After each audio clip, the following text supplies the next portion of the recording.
benefits to the communities, well, we served a great presentation on that in terms of what the benefit to the communities by helping ex-offenders re-enter the workforce, re-enter the community.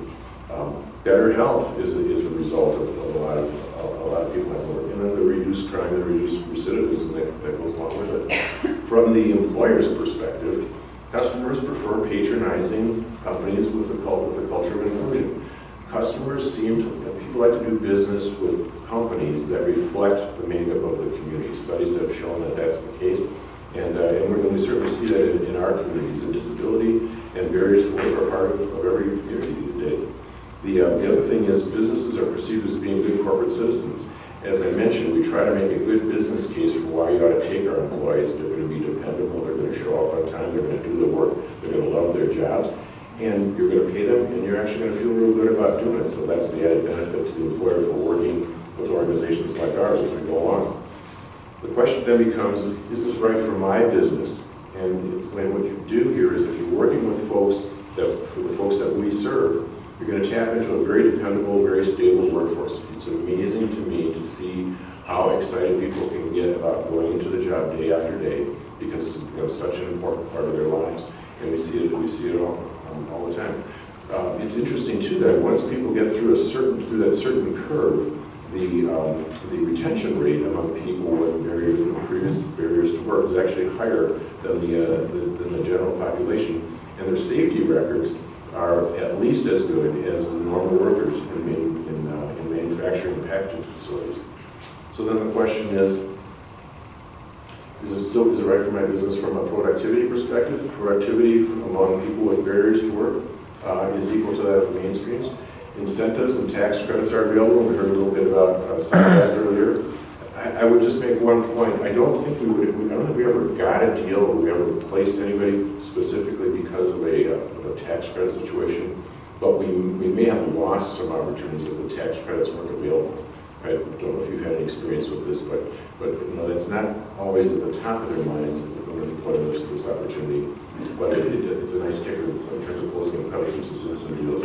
And then clients can maintain a lot of their funding that the current supports that they have, so that's important as well.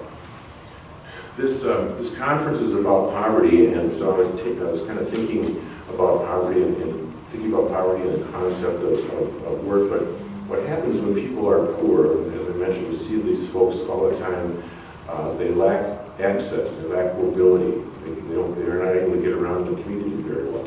And as a result of that, they probably miss out on educational opportunities or have poor education. So that's a problem. If you have a poor education or if you lack education, you don't have the skills, you don't have the work readiness to get a job, and that means you have no job. All right? And if you have no job, you may get into some bad health habits.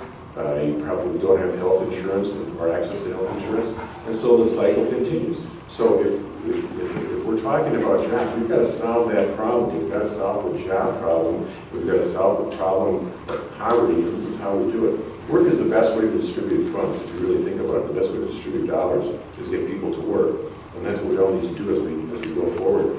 I wanted to just close by showing you this. There's an article in the Business Journal, and the Business Journal from Milwaukee that said a group wants to create 50,000 jobs in Wisconsin. And this is about the Wisconsin Economic Development Corporation. The title's a little misleading because there's a lot of retaining jobs in our state in this article, but there's some new jobs here. And Secretary Newsom said something that I thought was important in his remarks. He talked about the fact that we need to have government, we need to have organizations like ours, we need to have businesses, we need to have faith-based organizations. Everybody's got to get involved in that.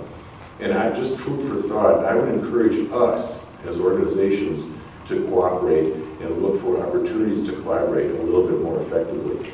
We're starting, MCFI starting one little example. We've been visiting with our friends from Opportunities, Inc. and trying to find ways to work together because we have the same goals, we have the same philosophies, and they're very good at certain things. If you've ever seen their facilities, they're beautiful, they're doing a wonderful job, and they've really developed some terrific partnerships with the businesses in their region. Well, we all need to learn how they did that and benefit from that, and I think we need to, as RFW, a good opportunity for us to expand our mission in terms of encouraging more collaboration in and among us.